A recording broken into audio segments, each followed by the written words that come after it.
Grabe, ang saya ng laro na ito. Pero Mia, may narinig ka na bang balita tungkol sa Lindol lately? Oo, Sarah. Sabi ng mga eksperto, may mga seismic waves na nagiging sanhi ng mga lindol. Parang P waves at S waves. Tapos may mga surface waves pa na mas mapanganib tulad ng love waves.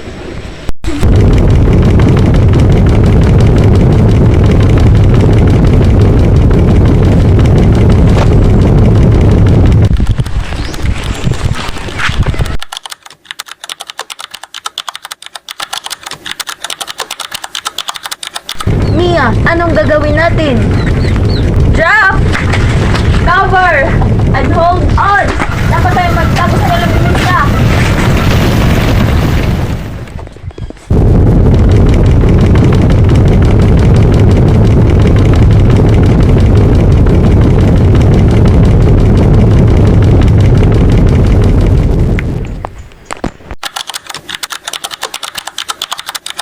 Nakakabinging ingay, ang dami nang nasira.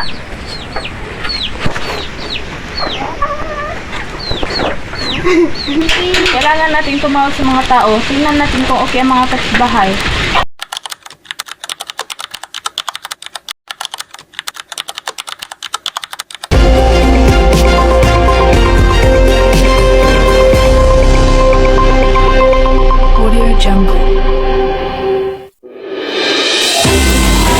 Magandang araw mga kababayan.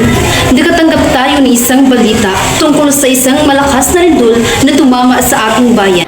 Sa kasalukuyan, ang magnitude nito ay 7.0 at ang mga love waves ay nagdudulot ng malaking pinsala sa ating mga estruktura.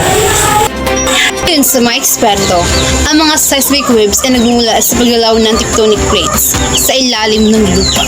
Ang mga P waves at S waves ay mas mabilis, ngunit ang love waves ay nagdudulot ng malawak na pinsala sa mga gusali at infrastruktura.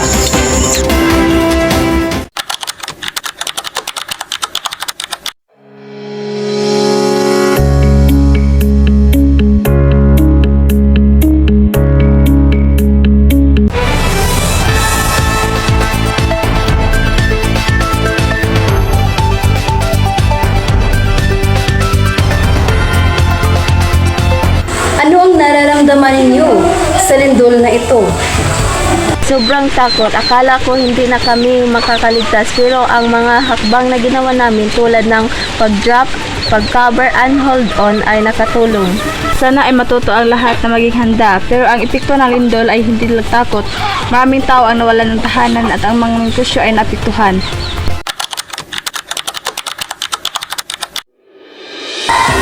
Sa mga ganitong pagkakataon, mahalaga ang paghahanda. Ngunit, dapat din nating pag-uusapan ang mga negatibo epekto ng lindol. Una ay ang takot sa mga tao at trauma ay maaaring magdulot ng pangmatagalang epekto sa mental na kalusugan. Maraming tao ang nagkaroon ng anxiety at depression matapos ang mga ganitong karanasan. Pangalawa, sa mga bahay at properties, ang mga estruktura ay maaaring masira o maging hindi ligtas. Ang mga negosyo ay maaaring magsara na nagre-resulta sa pagkawala ng kita at trabaho para sa maraming tao. Narito ang hakbang na dapat gawin. Una, bago ang lindol. Magplano ng mga emergency kit at magkaroon ng evacuation plan. Alamin ang mga ligtas na lugar sa inyong tahanan. Pangalawa, habang ang lindol. Mag-drop, cover, and hold on. Magtago sa ilalim ng matibay na furniture at iwasan ang mga bintana.